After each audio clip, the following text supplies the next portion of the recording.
नमस्कार आप सभी को। देखिए, हमारे जीवन में एस्ट्रोलॉजी या फिर यूँ कहा जाए ग्रह नक्षत्रों का, राशियों का बहुत बहुत रोल होता है। कुछ लोग इसको मानते हैं, कुछ लोग नहीं मानते। बट किसी के नाम मानने से सच्चाई नहीं बदल जाती। इनके सच में क्या रोल होता है, ये ग्रह नक्षत्र हमारे जीवन में कितना प्रभाव डालते हैं, तो ये कौन बता सकते हैं जिनको इनके बारे में जानकारी हो, ज्ञान हो। तो आज हमारे बीच में एक ऐसी शख्सियत है जिनको बहुत एक तरह डीप नॉलेज है इस बारे में, तो उन्हीं से हम बात करेंगे आज। तो स्वागत है पंडित जी आपका। जैसे कि हम बात कर रहे थे शुरू में ही गुरुकुल की, आपने एक बात की बहुत अच्छी, सुनने में बहुत अच्छा लगता है। गुरुकुल में क्या रूटीन रहता है एक बच्चे का? राधे राधे भाई सभी श्रोताओं के लिए। सबसे पहले गुरुकुल क्या होता है?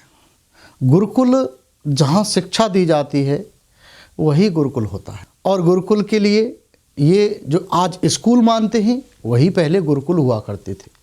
केवल उसमें ब्राह्मण ही शिक्षा दिया करते थे और आज भी गुरुकुल में ब्राह्मण ही शिक्षा देते हैं। तब गुरुकुल पहले राजा महाराजाओं को शिक्षा दिया करते थे, राजकुमारों को शिक्षा दिया करते थे। तो शिक्षा गुरुकुल में दी जाती थी। अब स्कूल हो गए तो गुरुकुल में सबको शिक्षा दी जाती थी। अच्छा पंडित जी, भगवान परशुराम जो है वो सिर्फ ब्राह्मणों को शिक्षा देते थे, ऐसा क्यों? भगवान परशुराम के अनेक शिष्य थे।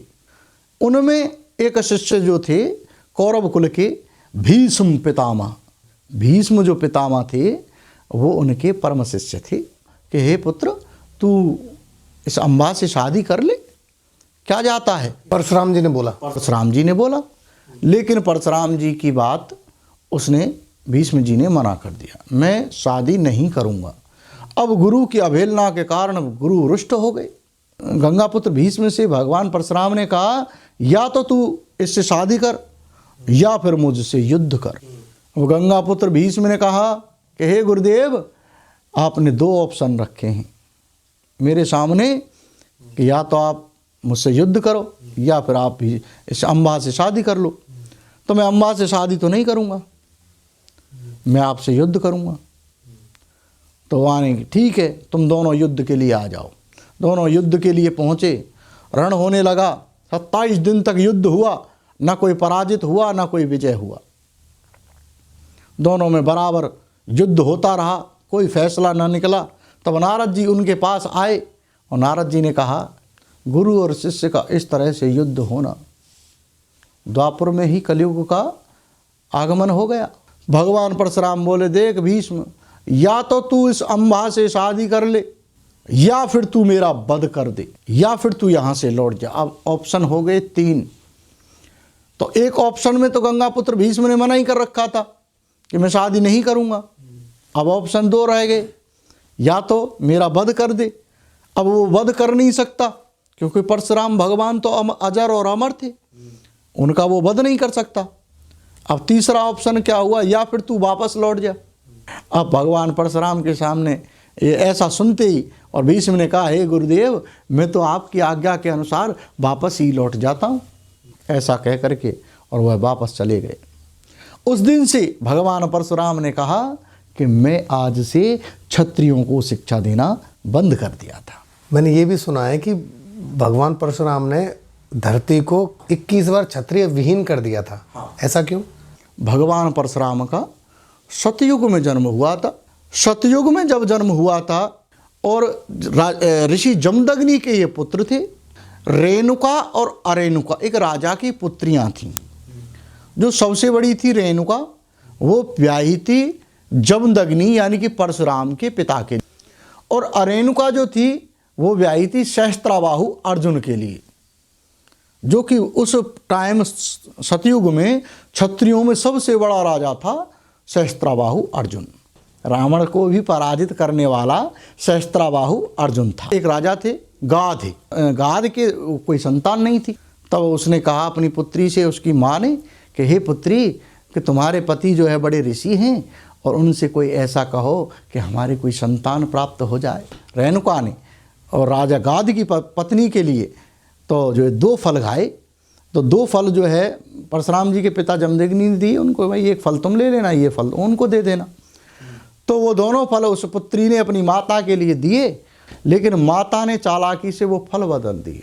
तब की होना परशुराम को था उनके घर गाध के यहाँ, लेकिन हो कौन गए? विश्वामित्र। विश्वामित्र भगवान परशुराम के सगे मामा हैं।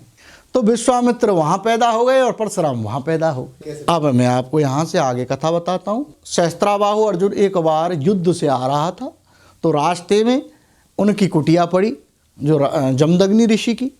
जमदग्नि ऋषि ने बड़ा ही स्वागत किया। तो उन्होंने कहा, भाई आज आप अपनी सेना को, अपने फौज रसाले को लेकर के यहीं रुको।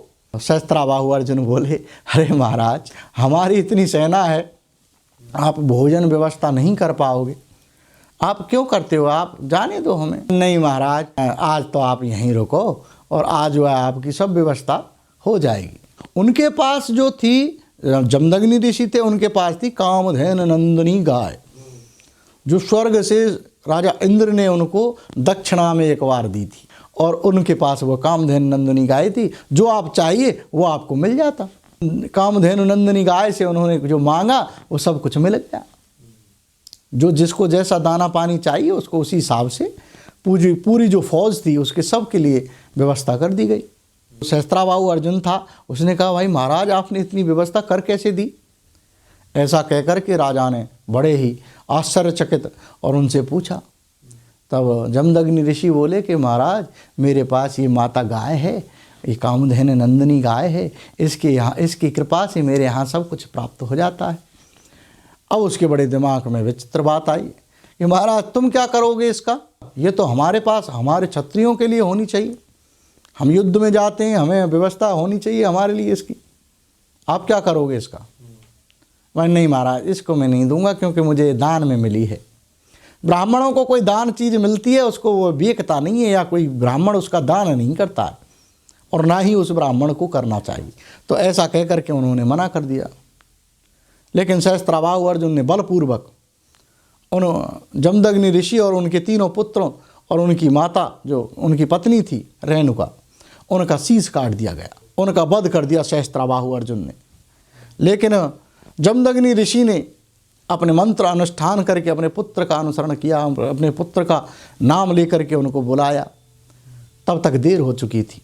सहस्त्राबाहु अर्जुन उस गाय को खोल करके ले गए थे बलपूर्वक। तब परशुराम जी वहाँ आए। परशुराम जी ने वो चित्र देखा, लेकिन कटा हुआ शीश पिता का, और बोलने लगा, हे पुत्र, हमारी निर्मम हत्या करने वाला सहस्त्राबाहु अर्जुन है, तू उसे कभी माफ़ मत करना। वो क्षत्रिय अपने उसमें अहंकार में हमारा वध किया है।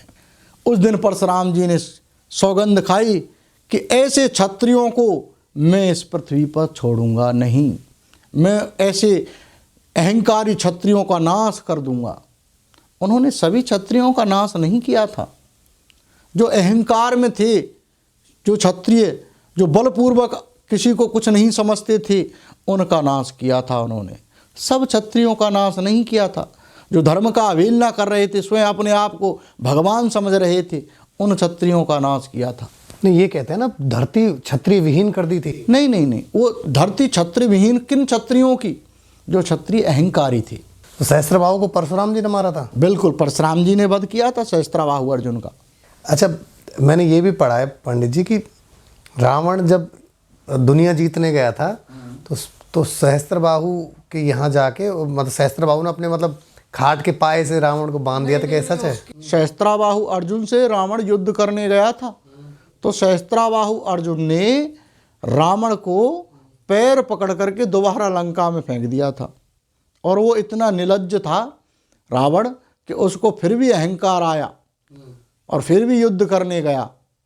तब एक बार वहाँ रास्ते में एक जो है कन्या स्नान कर रही थी एक नदी में, और उस कन्याओं को सताने के लिए उसने नदी का वेग रोक लिया अपने दोनों हाथों से इस तरह करके, और उस नदी का वेग रोक लिया और उन कन्याओं को सताने लगा।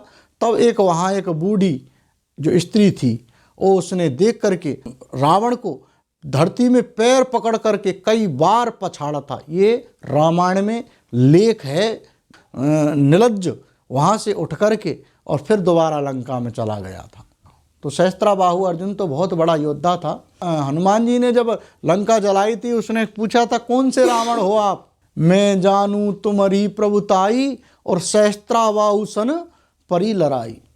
तुम कौन से रावण हो जो सहस्त्राबाहु अर्जुन ने ये तुमको एक बार धरती पे पाम पकड़ के लंका में फेंक दिया था, वही रावण हो। जब राम जी ने युद्ध लड़ना था रावण के खिलाफ, तो उनको अनुष्ठान के लिए एक बहुत बड़ा प्रकांड विद्वान या पंडित चाहिए था, जो यज्ञ की शुरुआत में जो पूजा अर्चना कर सके। वो सेतुबंध रामेश्वर की जब भगवान शिव की प्रतिमा बना करके उस समुद्र पर भगवान राम ने भगवान शिव की प्रतिमा बनाई थी, उनका प्राण प्रतिष्ठा के लिए रावण को बुलाया था, तब वह माता सीता को साथ लेकर के आया था। नहीं, आपने अभी एक बात बोली कि वो निर्लज्ज था, स्त्रियों की तरफ मोहित रहता था। हाँ।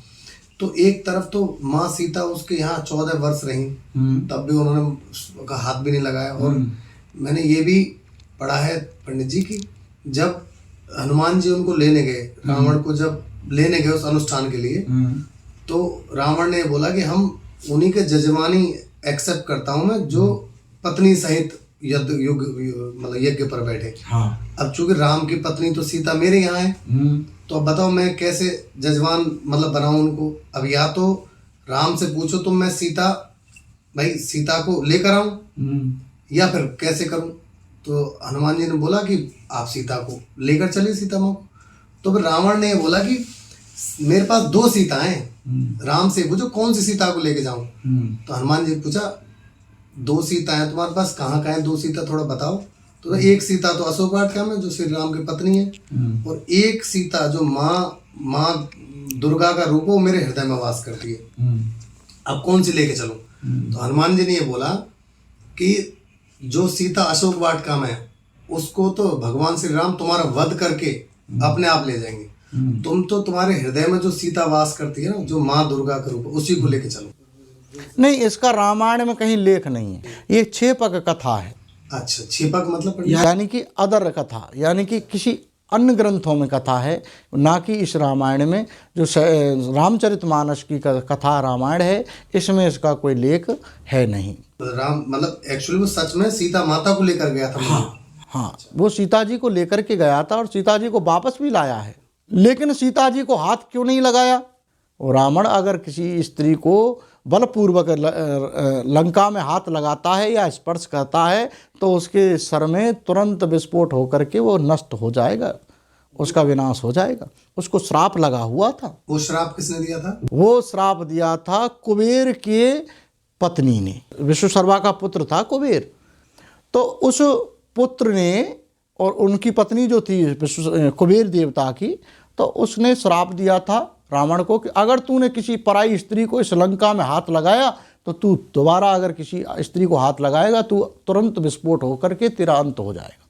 तो इसलिए वो रावण बार बार कहता था कि तू मेरी तरफ देख वैदेही, मैं तुझे लंका का पटरानी बना दूंगा, तू मेरी तरफ देख, उन वनवासियों की तरफ क्या देखती हो।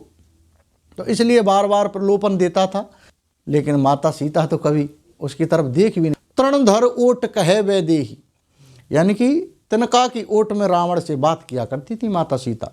रावण सीता जी को कह रहा था कि वैदेही तू मेरी तरफ देख, तब वो तृणधर ओट कहती थी।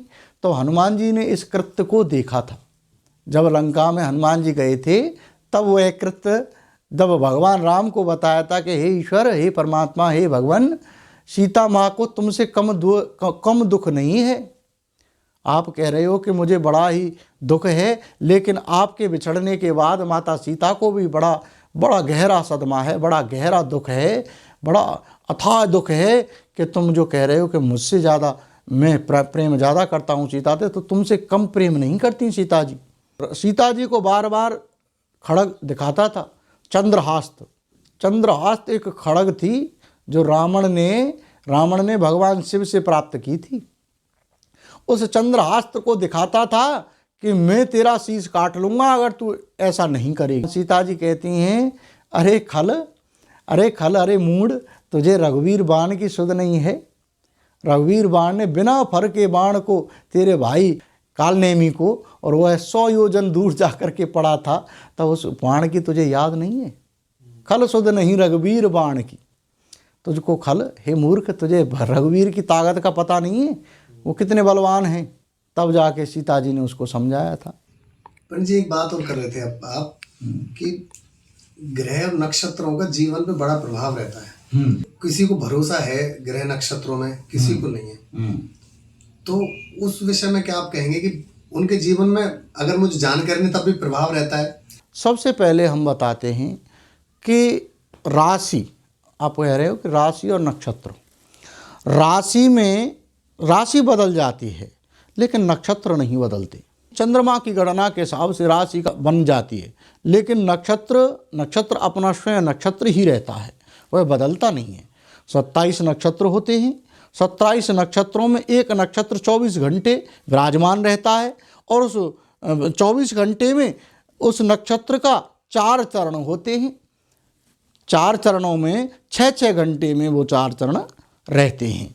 तो उस नक्षत्र में कितना प्रभाव डालता है, किस नक्षत्र में किस चरण में पैदा हुआ है बच्चा, उस चरण का जो प्रभाव डालता है कि कितना प्रभाव उसमें उसके जीवन काल में पड़ेगा। इस तरह नक्षत्र का सबसे पहला प्रभाव ये है कि उसके जीवन काल में कौन से चरण में उत्पन्न हुआ है वह बच्चा और कौन से चरण में उसकी गति कितनी रहेगी।